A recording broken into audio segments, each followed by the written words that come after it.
Pauta de Análisis.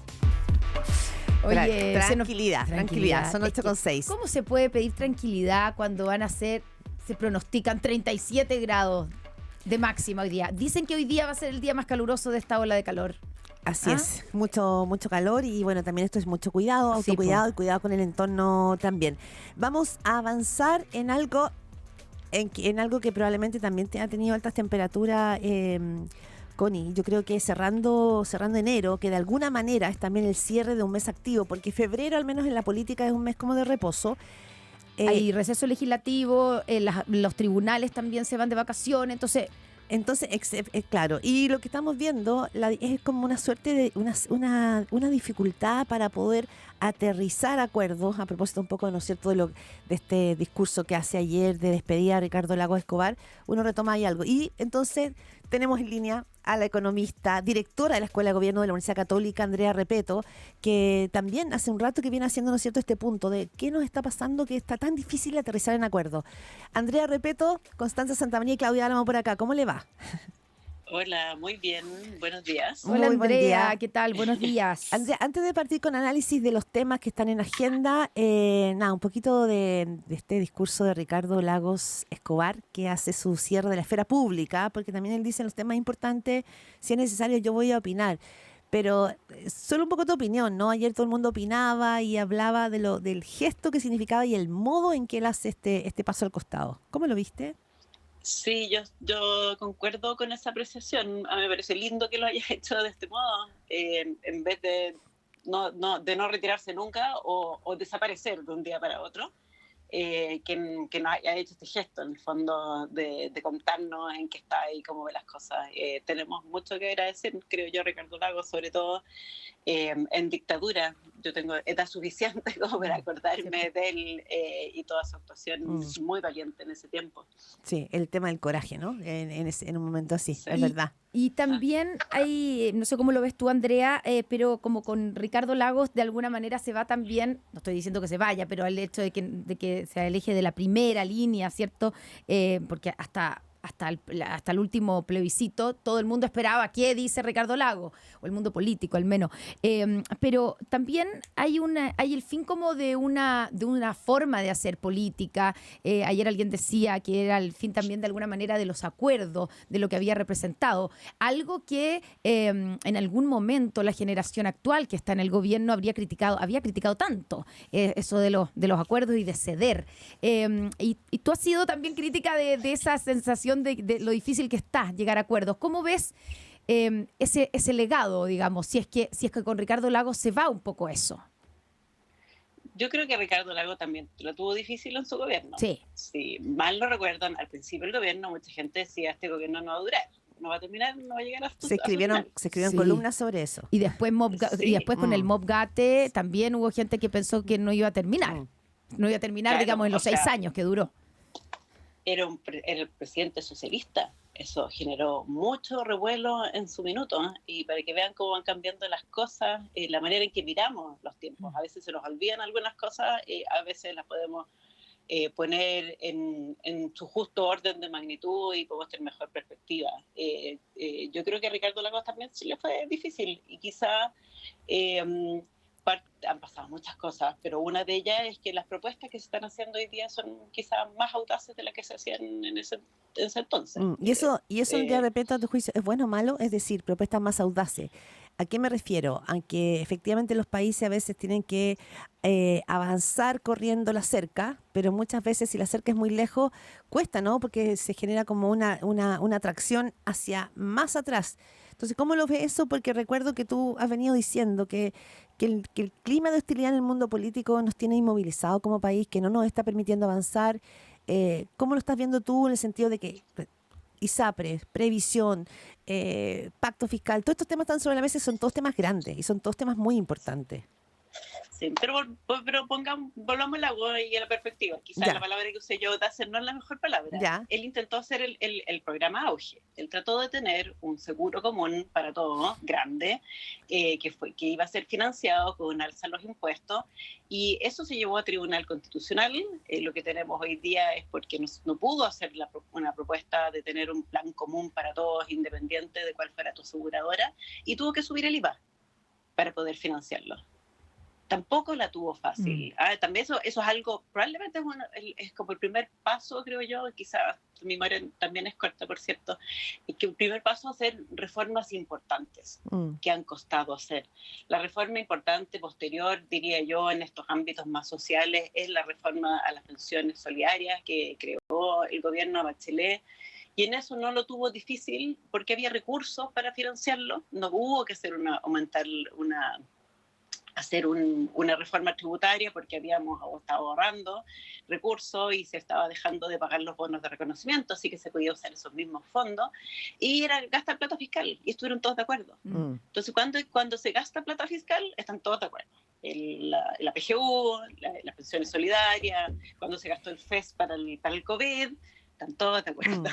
Y cuando hay que tener una conversación más profunda, que tienen tensiones, que vamos a tener un beneficio, pero que vamos a tener costo al mismo tiempo, cuesta mucho hacerlo. Y viene costando probablemente hace más tiempo del que en realidad tenemos conciencia hoy día. O sea, los impuestos son aquí, Andrea Repeto, la muralla de tope. Hoy día, sí. O sea, yo creo que tener más recursos fiscales para hacer cosas nuevas es un problema. Y ahí es donde entra la discusión previsional, ¿cierto? Porque tú dices, nadie se opuso, todos estuvieron de acuerdo en subir, primero en establecer la PGU, ahora en subir la PGU también hubo acuerdo, pero en la otra parte, ¿cierto? En el aumento de cotización y sobre todo en la forma de distribuir ese aumento de cotización individual es como la gran piedra de tope. Y tú fuiste bien crítica de la estrategia que usó el gobierno para pirquinear, porque realmente lo que hizo fue pirquinear los votos para aprobar la idea de legislar, ¿cierto? Dijiste una cosa así como que se había hecho una cosa como apuradita, media desordenada, que terminó como aceptando las propuestas de distintos grupos, sin ninguna orgánica tal vez, para poder tener esos votos. ¿Cómo crees tú que si salió la reforma? ¿Hay alguna posibilidad, digamos, hay algo que celebrar con esa aprobación de la idea de legislar de la reforma de pensiones, o finalmente salió cualquier cosa? A ver, el gobierno lo que necesitaba era apurar esto. Y si ese era su objetivo, claramente lo logró. Pero mi comentario del otro día, para precisar, es que hay la preocupación, tú usaste la palabra inorgánica con ella, estoy de acuerdo con eso. Estamos tratando de traer más recursos a las pensiones porque consideramos que las pensiones actuales son insuficientes y que las futuras también lo van a hacer. Pero para conseguir esos votos agregaste un autopréstamo, cortar la tabla de mortalidad, que el seguro de elegibilidad, todo eso reduce los fondos dedicados a las pensiones, te permite adelantar los recursos. Entonces, esa es mi preocupación. Terminas proponiendo cosas que pueden ser populares, que pueden ser atractivas para ciertos grupos políticos, pero te sacan de lo que tú quieres conseguir, que es subir las pensiones. Sí, hay un punto, Andrea Repeto, no lo quiero ligar en términos de contenido, pero no tiene nada que ver. Tú haces mención a lo que fue la reforma de salud de Ricardo Lagos Escobar, ¿no? Y esa reforma de salud salió, pero perdió su corazón solidario. Y para el gobierno de Lagos fue una herida dolorosa, ¿no? Entonces, lo importante acá para muchos en el gobierno es que el presidente Boric deje como legado una gran reforma y que esta gran reforma sea la previsional. Pero si pierde el corazón solidario, probablemente también sea una reforma con cuerpo, con manos, con brazos, pero que no tenga finalmente aquello que tanto se esperó, ¿no? Que sea este corazón solidario que viene a cambiar el sistema de previsión en Chile. ¿Tienes ese temor? Bueno, no es muy claro para dónde vamos porque como lo que se aprobó dejó esto en la nada, y más o menos claro que hay algunas opciones de solidaridad que están fuera, o de no solidaridad también, que están fuera de la mesa, no es muy obvio para dónde moverse. Y es con esa incertidumbre, no es muy obvio pensar cuán optimista debería estar uno que vamos a conseguir un acuerdo. O sea, podría no... O sea, no estamos... Perdón. Sí, no, tú, o sea, con eso dice que no tienes para nada claro que se pueda aterrizar en un acuerdo de reforma previsional a partir de marzo en adelante. No pareciera, mira, el 6-0 y el 0-6 son... No, hay alguna parte que no le gusta y es muy improbable que lleguemos en algunas esquinas, sobre todo que todo sea solidaridad, eso es imposible. Pero el 3-3 que se subió a la mesa a último minuto, también creo que murió con la votación del otro día. Entonces, no quedan muchas opciones entre medio, ¿no? O hay algo así como fuera de la caja que no se nos está ocurriendo y que pueda conseguir el acuerdo y que ojalá sea un acuerdo razonable. No va a ser el acuerdo que cada uno quisiera, pero tiene que ser un acuerdo razonable para las pensiones. Ya, y ahí, porque digamos, tú decías al comienzo, si el objetivo de la reforma es aumentar los recursos para las pensiones, ¿cierto? Eso es como, o sea, que las pensiones sean mejores pensiones, pero ahí viene la disyuntiva que se ha planteado, ¿cierto?, entre que mejorar las pensiones actuales, y eso tendría que hacerse, y eso es lo que plantea el gobierno. ¿Cómo lo vamos a hacer si no es con solidaridad, con un fondo común, con algo que vaya a un fondo común? Porque la otra postura es, bueno, pero tenemos que estar preocupados de las reformas, de las pensiones futuras, que según todos los analistas y los expertos, digamos, en esto, dicen que igual van a ser más bajas porque vamos a envejecer, porque vamos a ser más personas más viejas, porque las inversiones, la rentabilidad va a disminuir, ya no va a volver a ser la que fue, etcétera. Y por lo tanto, hay que preocuparse de eso y no de la pensión actual, o que los pensionados actuales se les suba la pensión a punta de nuevo de impuestos, de que el Estado haga esa solidaridad. ¿Tú crees que hay alguna fórmula para hacer ambas cosas? Bueno, siempre trayendo más recursos. No hay otra alternativa. ¿Pero cómo? Como subir las pensiones actuales, bueno, a mí me gusta la idea del fondo común, con las cotizaciones, pero yo no estoy ahí, no soy de la que vota en el Congreso, entonces hay que buscar alguna cosa intermedia por ahí aceptable. Las pensiones actuales necesitan más recursos, las pensiones futuras necesitan más recursos. Claro. Para las pensiones futuras lo que estamos haciendo es aumentar la tasa de cotización. Es cierto que se viene más difícil por la demografía, porque vamos a vivir más años, porque las tasas de retorno, las inversiones han venido cayendo de manera sistemática en los últimos 30 años en el mundo. No es una cosa particular nuestra. Y las pensiones actuales, las pensiones que están más rezagadas, pensando en este concepto de la tasa de reemplazo, en tu capacidad para mantener el estándar de vida una vez que te jubilaste, está entre grupos que han cotizado harto. No es para todos, porque cuando la solución es subir la PGU, tú subes la PGU para todos, lo que es mucha plata, es bien caro, y también se la está subiendo a personas que tienen tasas de reemplazo que son altísimas, son personas con pocos recursos.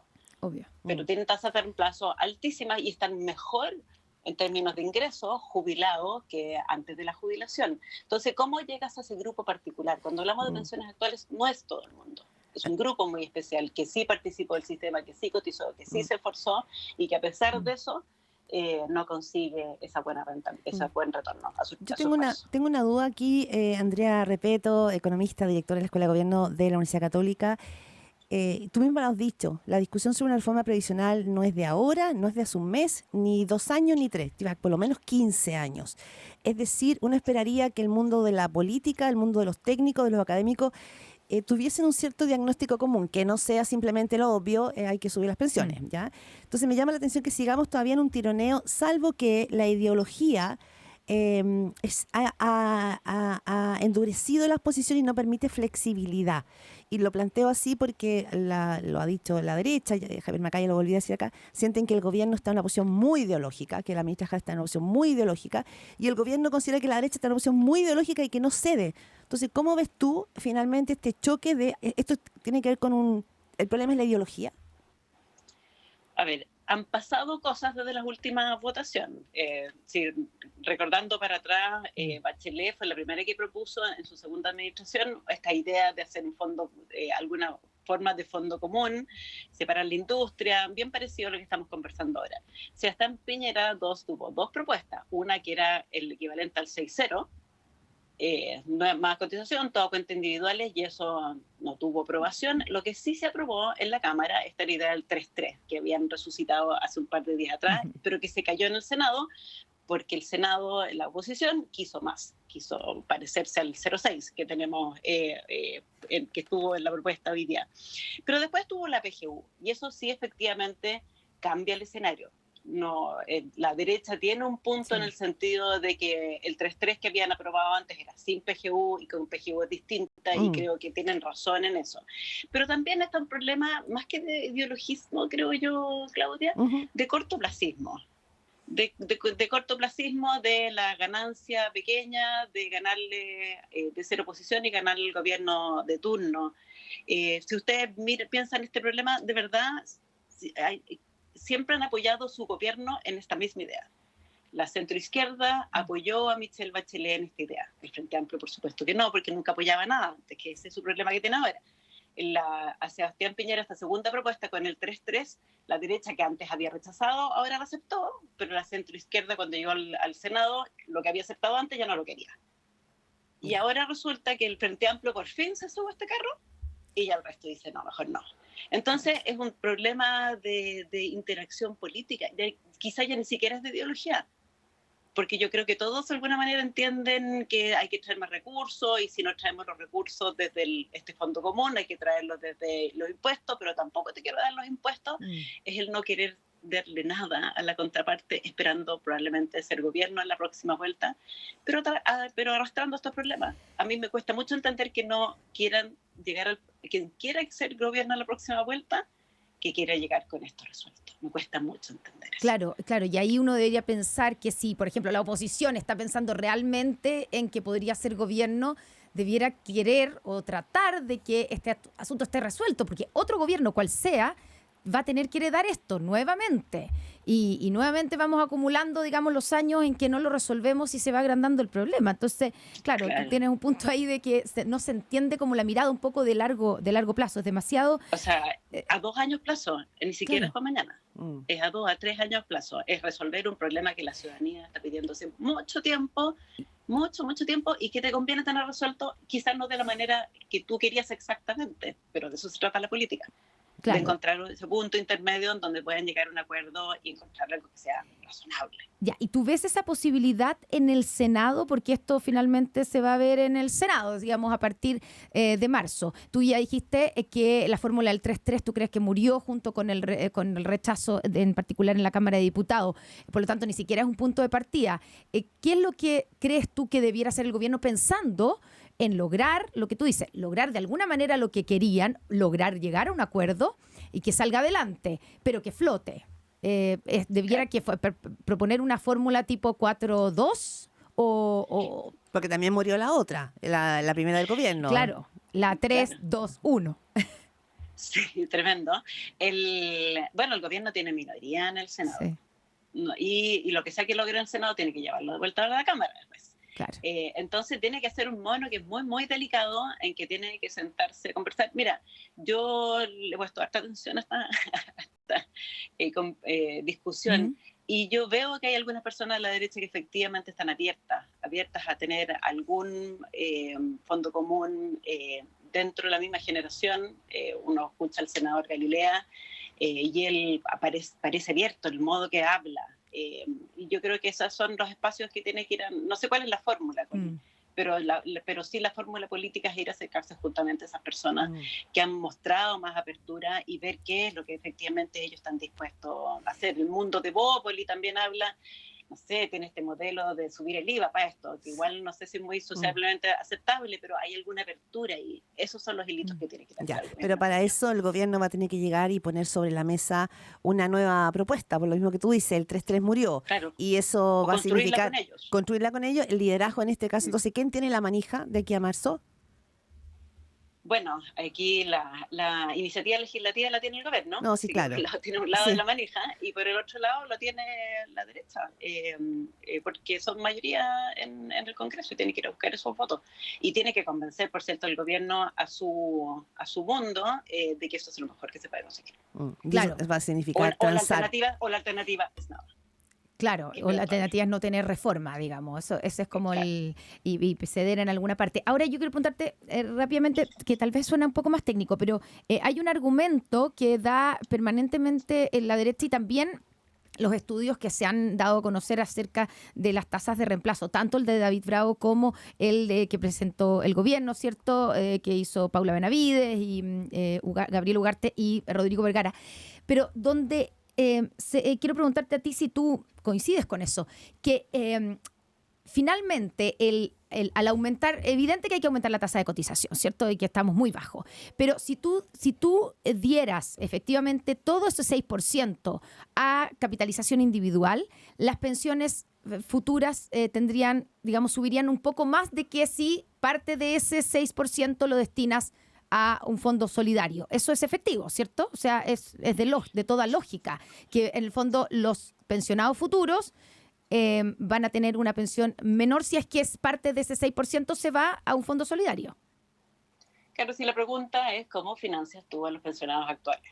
Algún costo hay que tomar. Entonces, aparte del costo puede ser la generación actual que está activa y está cotizando, o todos los que estamos acá hoy día y pagamos IVA, o todos los que van, no sé, pues los dueños de las empresas y que les van a subir el impuesto al capital de alguna manera.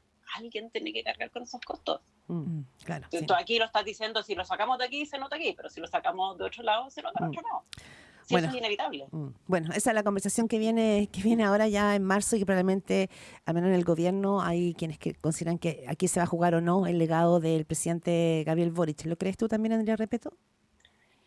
Bueno, tiene espacio para tener varios legados y cosas que quizá tampoco estamos poniéndole toda la atención. Pero creo que ojalá un legado importante que creo yo es que es la moderación de este grupo, del Frente Amplio, que fue tan negativo con todo lo que describimos recién. En el fondo votaba en contra de todo. Y que le haya tocado gobernar, ojalá al menos sirva para que en adelante comprendan lo que significa hacer esto. Se han moderado mucho. La firma del TPP, estaba pensando en eso cuando dije que nos olvidamos, era algo que era completamente imposible y sucedió. Era completamente imposible pensar desde el punto de vista de ellos, que están en la campaña, la propuesta programática para pensiones era que había 18 puntos, un fondo común. Y llegaron al Congreso con 6. Espero que esto signifique que en adelante podamos acercar esas posiciones, más allá, lamentablemente, si se consigue o no estos grandes acuerdos que estamos necesitando hoy día. Claro, pero recordemos que partimos con un gobierno que era el primero el gobierno de las transformaciones, ¿cierto? Que hablaba de una reforma de pensiones, una reforma de la salud, una reforma tributaria, por nombrar así, al 3, y hasta el momento no hay nada. No, de esas no. Y probablemente la reforma tributaria también va a ser difícil y que va a haber que hacer otras cosas antes de subir los impuestos. Mostrar más eficiencia, reducir la ilusión, hacer cosas para el crecimiento y después subir los impuestos. Ya, y en ese... Ya. Bueno, el tiempo se nos queda también empleo. No sé si una cosa breve, Andrea Repetto, porque todo esto también tiene que ver con un cotidiano. Ese cotidiano se llama el día a día de chilenas y chilenos, y lo que estamos viendo es que las tasas de desempleo o el mercado laboral sigue ahí, ¿no es cierto?, con bastante presión. El desempleo estuvo en un 8,5% a nivel nacional, en un 9,4% en la región metropolitana. Esto va a tener un impacto también en la percepción más subjetiva también de la ciudadanía. Sí, bueno, esas cifras guardan mucha relación con que prácticamente el país no está creciendo en este minuto. Y eso, en parte, es una cosa tendencial. Nuestra capacidad de crecimiento de largo plazo se ha ido reduciendo sistemáticamente, por lo menos desde los tiempos del lago, si uno mira los datos con más distancia. Pero al mismo tiempo guarda relación con que estamos pasando por este proceso de reducir la inflación y controlarla y normalizar la economía después de la fiesta que nos pegamos el 2021. Ahora se espera, hoy día jueves, mañana jueves, que el Banco Central baje la tasa y que eso nos permita volver a crecer por lo menos hacia nuestros niveles tendenciales, que no son buenos, pero es mejor que las circunstancias que estamos ahora. ¿Se viene un difícil 2024 entonces en términos económicos? Bueno, tenemos, la reducción de la tasa, espero que mejore ciertos sectores, en particular donde hay más empleo, la construcción, todo ese mundo ha sufrido bastante y eso tiene mucho de cíclico, que es lo que estamos pasando por este minuto, pero también tenemos que empezar a invertir más en crecer más, en tener esa discusión. Lo que se está haciendo en la llamada trámites de permisos, la permisología. Que se habla así como tan despectivamente de los permisos, son gestos que se van moviendo en esa dirección, pero hay más cosas que se deben hacer. Andrea Repeto, economista, directora de la Escuela de Gobierno de la Universidad Católica. Muchísimas gracias, Andrea. Es un gustazo conversar contigo aquí en Pauta de Análisis de Radio Pauta y además ir cerrando enero. Así que un abrazo grande. A ustedes, muchísimas gracias. Gracias.